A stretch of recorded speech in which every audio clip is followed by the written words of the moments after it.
Hello and welcome to Rotted Reviews, and an additional welcome to this month-long special video series wherein I dig deep for cinematic gold and horror gems all through October as I shine a light on some of my favorite hidden treasure films. Now, these aren't necessarily my top anything list. Instead, it's more my list of movies that are undeservedly unseen. Today's video of my hidden treasure picks is centered around one of my biggest movie passions, Asian horror. This time around, I decided to pick one movie from each of the major scary movie-centric countries residing in the continent of Asia, starting with Taiwan. One movie that I hold very dear to my heart is the massively unknown 2018 film from Taiwan, The Very Last Day, directed by French filmmaker 𝗘𝗾𝗂𝗶𝗽𝗺𝗀. This movie only has 43 ratings on IMDb and only 36 views on Letterboxd, and is currently available to watch on Tubi TV or can be rented from Amazon Prime. This is an unusual film in a great many ways, not the least of which is the method of visual storytelling it employs, as it starts out black and white with largely nothing but static camera shots. As the film progresses, color slowly gets introduced in washed-out pastels, and the camera begins to move a bit more until by the end of the movie, color is represented vibrantly and movement is fully employed. It's a film that slowly wakes from slumber as the characters and plot move forward, which has the unfortunate side effect of naturally needing to start at a slow pace and potentially bore moviegoers not willing to invest a modicum of patience. Another unusual factor about this film is the manner in which it handles the principal characters and the story it tells, as it could have easily just fallen into another hard R revenge column. Instead, director 𝗘𝗾𝗂𝗶𝗽𝗺 taps into his own history of abuse and provides something that offers more layers than just anger and vengeance. Characters that experience shame, embarrassment, victim blaming, external doubt, and more take the stage and express multiple layers as truths are revealed. This proves to be, in many ways, a more difficult tale to digest, while simultaneously seeming much less exploitative than many other essay revenge films. This is not the greatest revenge movie I've ever seen, but it definitely deserved to be talked about more than not at all, and I'd very much like to see what director 𝗘𝗾𝗂𝗶𝗽𝗺 can come up with next. From Thailand, the 2008 movie Coming Soon.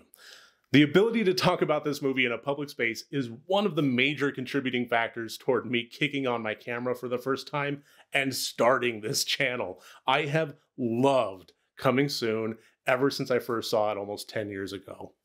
In so many ways, this movie both feels like a traditional Asian haunting tale I've been drawn to ever since first watching Ju-on the Grudge, but at the same time, there are many aspects of this movie from Thailand that feel very much like a traditional Western horror, including some truly well-done jump scares and moments of dread. Iconic visuals surround this ghostly movie that originates with a horror filmmaker's final print pre-screening at a local megaplex cinema, and our main characters of the theater workers, including Shane, a projectionist that gets talked into making a copy of the film to alleviate some financial woes. Unfortunately, of course, not everything is as it seems with this particular film, and terrifying events begin to unfold, leading our characters to follow the well-tread path of the investigation before we die variety. One of the reasons I love Coming Soon as much as I do is because a lot of the foundational layup it builds seems cozy and well done, if not a bit familiar, but then is not afraid to subvert expectations and drift into completely new and surprising territory. It takes a lot these days to catch me off guard, and Coming Soon managed to do just that. Perhaps it was the familiar beginnings and standard haunting storytelling methods it started with that distracted me with narrative sleight of hand, but regardless, I was pleasantly surprised from start to finish, and this is one of my all-time favorite unsung heroes of Asian horror. From India, the 2020 movie 𝗘𝗾𝗂𝗶𝗽𝗺𝗀. Heading more west, we find ourselves square in the 3-hour runtime movie land of India. Films from India are a bit hit or miss for me. I've enjoyed the horror movies I've seen previous to 𝗘𝗾𝗂𝗶𝗽𝗺𝗀, like 𝗘𝗏𝗏 and 𝗏𝗏𝗏𝗏𝗏𝗏𝗏𝗏𝗏, but the length of the films is a bit taxing, and let's be honest, it's not all dense storytelling that wouldn't often benefit from some strategic editing. But when I saw that Netflix had a horror film from director V. Vagnanajan, I felt compelled to give it a whirl, and I've been exceedingly glad that I did. telling the tale of a blind librarian, a former cricket player, and a psychiatrist with some past demons, and how they all intersect with one another. One aspect of 𝗘𝗾𝗂𝗶𝗽𝗺𝗀 that I particularly enjoyed was, despite its 2-hour and 50-minute runtime, it never really lollygagged or had unnecessary plot elements. It took its time when it needed to, but overall it was more dense storytelling than I had previously expected. This film also shelved a great many Indian cinema tropes, and I think it was all the better for it. Forsaking a lot of grandiose slow-motion elements and forced bravado, this movie remains more invested in the gritty realism of the setting and the characters, which sold the scares a whole lot better for me. Additionally, just like Coming Soon, this movie had the great pleasure of actually surprising me with plot elements I truly didn't see coming. When a twist blindsides me, I treat it like the unexpected drop of a roller coaster. Giddiness envelops me, and it causes that watch to stick out in my memory. So despite being on Netflix for quite a while in the US, 𝗘𝗾𝗂𝗶𝗽𝗀𝗀 only has 3,800 views on IMDb and 1,700 views on Letterboxd. It deserves much, much more than that. South Korea, Whispering Corridors. Now, I mentioned that this list is not necessarily films that would make my top anything list, but rather movies that are still hiding in the shadows and for one reason or another should be seen. The 1998 movie from South Korea, Whispering Corridors, is a prime example of this. A fairly average haunting tale taking place in an all-girls school, this film doesn't offer much just at face value. However, the historical and cultural relevance of WC alone merits the watch on an academic level, if nothing else. In 1987, South Korea ended its military dictatorship regime and started with the established Sixth Republic. It took some time and some changes of presidents, but eventually the censorship that enveloped the Korean film industry relaxed enough that horror films began to spring forth. And Whispering Corridors was a major element driving that, not only providing a ghost story, but a story that provided harsh criticism of the South Korean education system. A criticism that would have never been allowed prior. And of course, the explosion of Korean horror sprang forth from there, spawning 5 sequels of varying quality that have no connection to one another, aside from conceptually being set in schools. The influence of Whispering Corridors being a film to break ground and lead the way for films like A Tale of Two Sisters, Gonjiam Haunted Asylum, Thirst, The Wailing, Train to Busan, and countless others, makes this a film that I put in a place of required viewing. Even so, this only has 3,300 ratings on IMDb and only 3,500 views on Letterboxd. Let's get that number a bit higher, shall we? Japan. Egg. Bet you thought I was gonna go for Cure or Haze or Uzumaki, didn't you? Nope, we're going deep cut this time. Egg. All caps with a period at the end. This film makes a statement with its title and its content. This film from writer-director Yukihiko Susumi, better known for his work 2LDK, came out in 2005 and only has 103 ratings on IMDb and only 300 views on Letterboxd. This film follows our lead character who lives a fairly normal life. She has friends, she goes to work, and for as long as she lived, every time she closes her eyes, she sees a black egg. Her workplace is littered with drawings of the egg, and apparently it's never been a huge inconvenience for her, until one day she closes her eyes and the egg has cracked. Whatever was inside is hatching. Existing in an odd middle space between serious tone J-horror and the off-the-wall wackiness of Meatball Machine or Tokyo Gore Police, this movie is noteworthy to me because it never feels quite right.